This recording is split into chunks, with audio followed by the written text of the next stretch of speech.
These cadets are examining one of our most modern, highly regarded armored weapons. At a time not long ago when armor had been accepted as a part of military operations, but had not yet been employed fully in actual combat.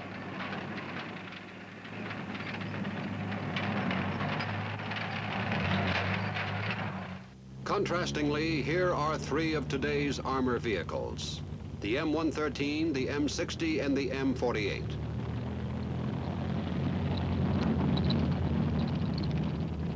And since times change as fast as they do, today's weapons will soon be history.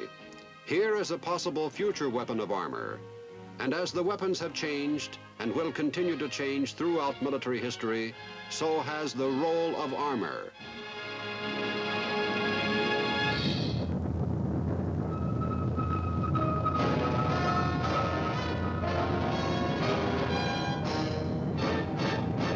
The United States Army presents The Big Picture, an official report produced for the armed forces and the American people.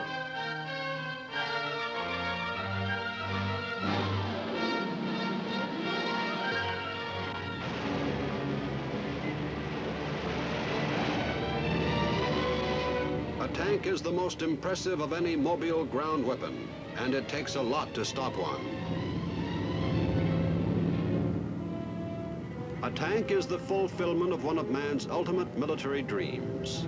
It has the capability of destroying targets with accurate, high-powered guns, of brushing aside all obstacles, and by its very appearance, of instilling fear and shock in the enemy.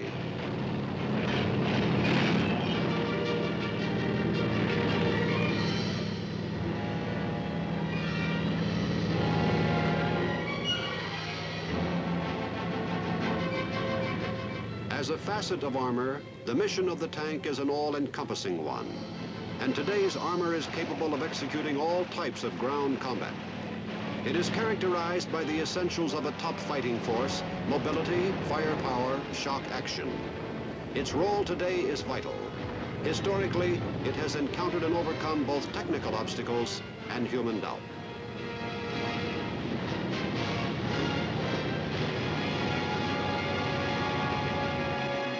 Since the earliest recorded times, man has been striving for armored weapons, a weapon not only for the defeat of the enemy, but for use as protection. In 1456, the Scots invented a wooden cart which encased its crew and protected them from the weapons of the enemy. Since the horse was vulnerable, they went a step further and encased the horse in wood to make it more difficult for the enemy to destroy him. In 1482, the great painter Leonardo da Vinci actually invented an armored car. It was propelled by men turning by hand an offset shaft similar to the crankshaft of today. In 1854, James Cowan developed a steam engine to be used as an armored vehicle. But it was necessary to stop every few minutes and replenish the engine water supply. In 1914, neither side possessed an effective armored vehicle. However, due largely to the perseverance of a British officer, Lieutenant Colonel Ernest D. Swinton, use of armor on the battlefield was adopted. Its main sponsor was the First Lord of the Admiralty, Winston Churchill. Thus, the nautical terms pertaining to tanks, the hatch, ports, and so on. Construction of armored weapons were clothed in secrecy. To confuse enemy agents, the secret weapons were labeled tanks, a term which has remained to this day. Modern tanks were used in support of French infantry for the first time in 1916 in the Battle of the Somme. The American Tank Corps was created in 1917. In the Meuse-Argonne attack, the American 304th Tank Brigade was used in a supporting role. By the end of World War I, tanks had been used by both sides in a total of 91 engagements. Although they played an active role, their potentialities were not realized. For the Americans, its arrival was too recent, and its technical imperfections too obvious to permit more than limited use. It was assumed by tacticians that tanks would always play a secondary role. As one French general said, any infantry would be dishonored, which would subordinate its advance to that of the tanks. The National Defense Act of 1920 assigned the Tank Corps to the Chief of Infantry. The remnant of the Tank Corps was broken up into separate companies and assigned on the basis of one tank company to each infantry division. The early mission of the tanks required that they be slow, that they have great crushing power, and that they be capable of withstanding the weapons of the time. This doctrine affected the development of tanks and left a gap in our military organization. The period between two world wars was one of development and debate. There was sharp disagreement among military men on the future employment of armor. There were those who maintained that the only use for tanks was in a minor or supporting role as an aid to the infantry. And there were those far-sighted men who claimed that tanks employed en masse could produce decisive results. As the debate raged, tank improvements and experiments continued. Tanks such as the Christie, the Mark 8, the T1 through 5, names in Army history today, were tested, evaluated, retested.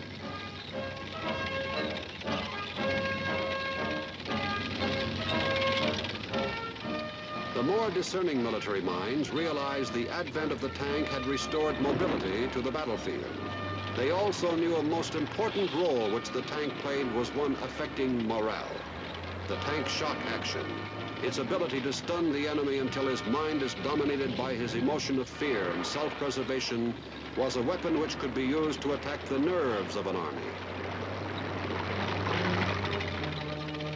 The tank school was organized at Camp George G. Meade, Maryland.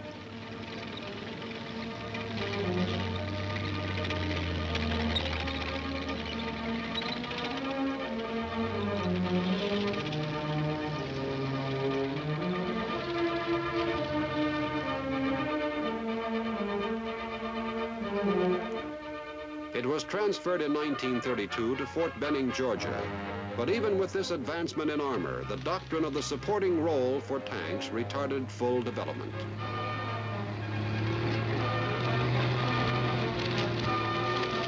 Meanwhile, a former corporal in World War I had emerged from a bloodbath to become the leader of the new Germany. On his 47th birthday, he was treated to an impressive display of military power, built partly in secrecy and forming a potential threat to the peace of the world. In this display, the tank was well in evidence.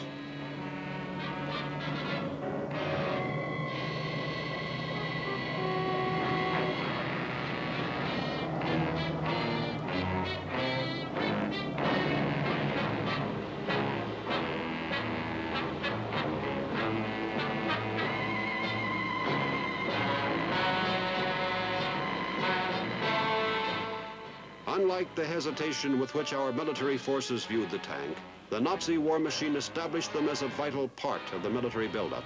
They well remember the devastating effect in the few tank battles of World War I. Then they had no weapons with which to counteract the French, British, and American vehicles. Therefore, during the buildup of the new Nazi forces, the tank received top priority.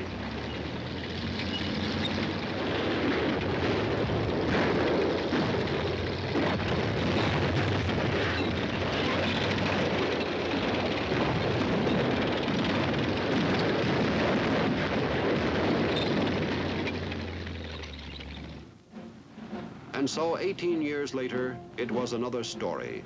The tank was theirs now. They were an awesomely powerful sight, whether in action or on parade through the small towns of Germany. They instilled in the spectators a feeling of superiority, of the mechanical might that was the heart of the new order.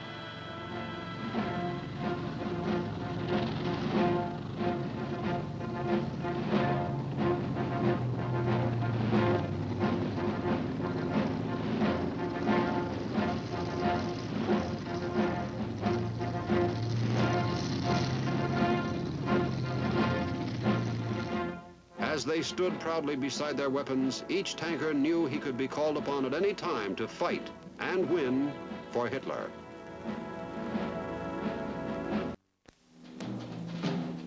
The period of peace came suddenly to an end when Nazi hordes moved into Poland in September 1939. Here Hitler jubilantly watched his army as they poured into the all but defenseless country.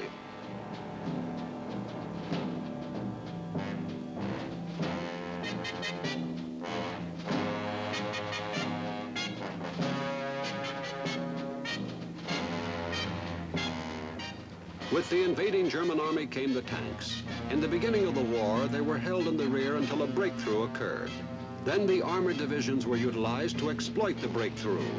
It wasn't long before the armored divisions were organized into corps and into an armored army. The Nazi panzer troops were highly trained and efficient.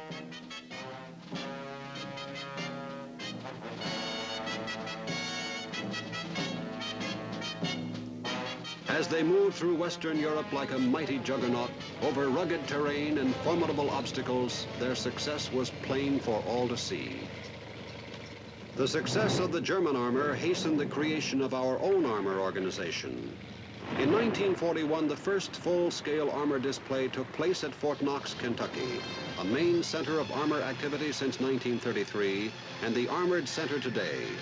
As late as June 1941, there were only 66 tanks in the United States Army. The tank program sped forward rapidly. Each new production mark was hailed with celebration.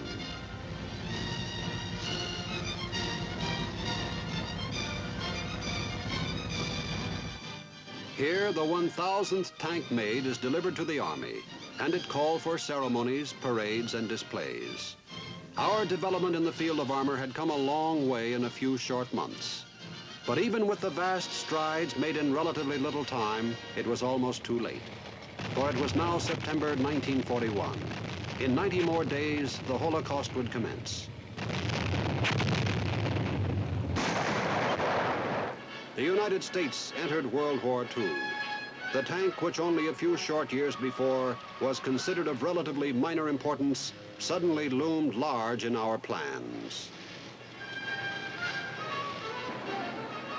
With the organization of armored divisions, the long-envisioned team of combined arms, tanks, armored infantry, armored artillery, armored engineers, and armored reconnaissance became a reality.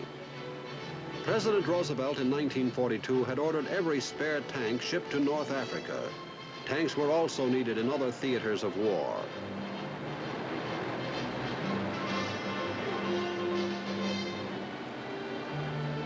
The dispensing of these tanks to all parts of the world was a huge and complex task. The tank was to serve two basic roles. Separate tank battalions were to support the infantry divisions. Armored divisions were to perform independent action. German armor had performed the same two functions in its blitzkrieg through Europe. We met our obligations.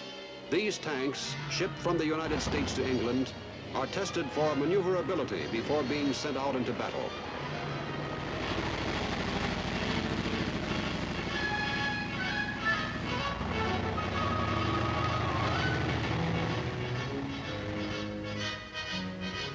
Up to this time, the Germans had met little enemy armor. But in the battle for North Africa, a new theory developed. Because of the wide terrain and the need for mobility, firepower, and surprise over a vast number of miles, tanks were actually engaging other tanks, and tanks protected the infantry from other tanks.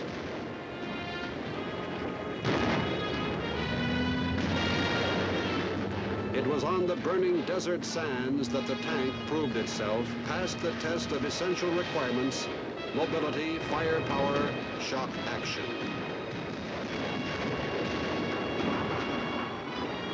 In the Pacific War, with its dense jungle growth, its islands of limited terrain, the tank again proved itself.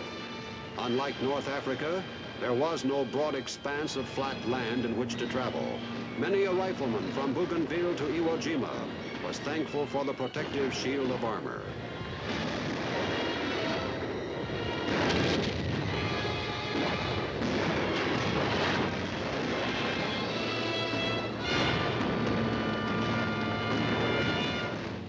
To those who believed that the tank was useful only over a broad expanse of territory, it was proved in the Pacific that the tank could maneuver effectively and with a relatively comparable amount of power in limited areas.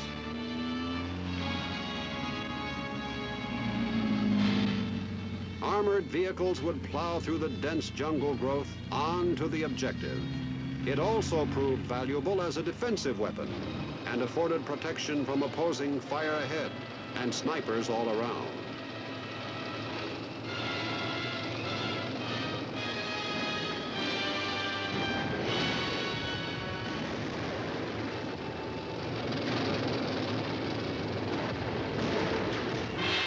D-Day, the invasion of Europe.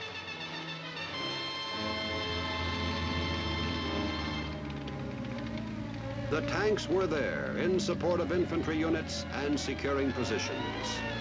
General Eisenhower in his report said casualties were comparatively light, due in effect to the firepower of tanks landed in the leading waves of the assault.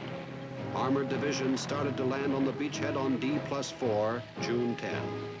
Elements of these divisions were used to support infantry attacks during June and July, before the main Allied effort was made. The infantry was materially aided by the firepower of armor.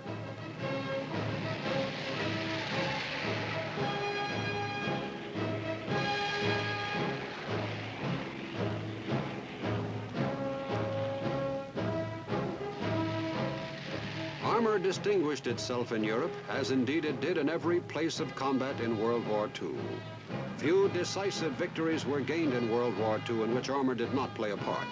It proved to be the most effective weapon with which to exploit successes to the utmost. Armor came to be known as a weapon of decision.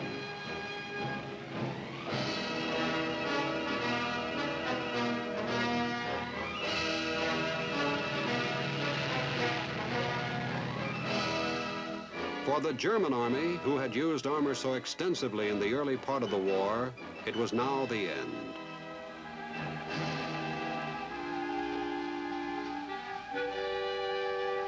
We entered Korea to defend it from the communists with few tanks. The North Koreans were well equipped with Russian-made tanks.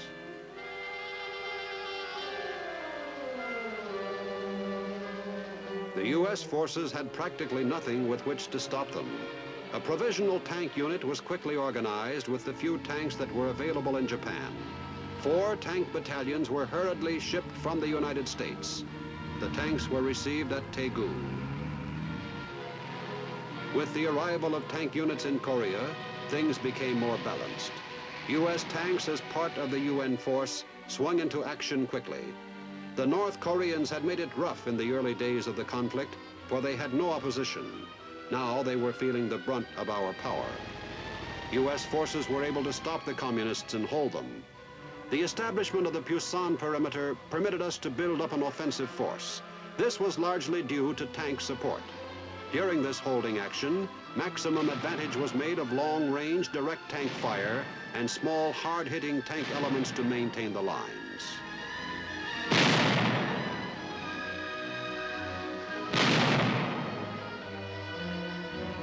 But the majority of the action was far from stationary.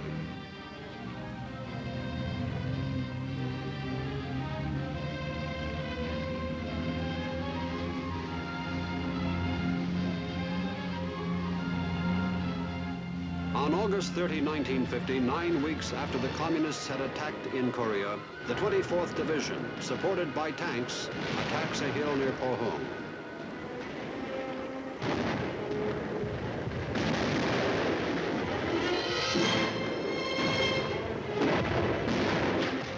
A few days later, the 2nd Division engages in combat near Yongsan. The tanks were there too. They left their mark upon the North Korean army. 2 weeks later, on September 16, the 1st Marine and the 7th Infantry Division effected an assault landing on the west coast of Korea at Incheon. Once again, the tanks were there. Pushing inland from Incheon, we advanced rapidly upon the occupied capital of South Korea, Seoul.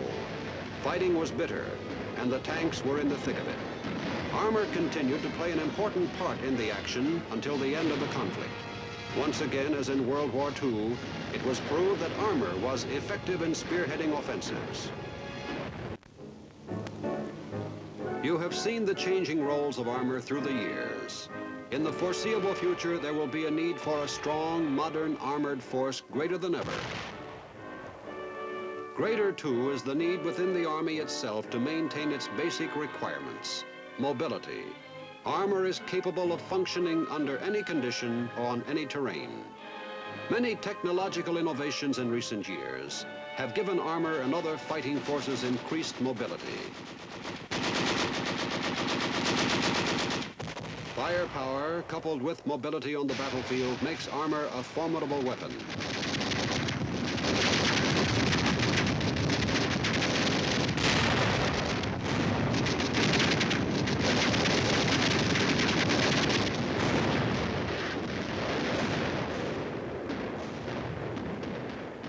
With ever-improving equipment and even more lethal weapons, armor will keep abreast of modern offense and defense.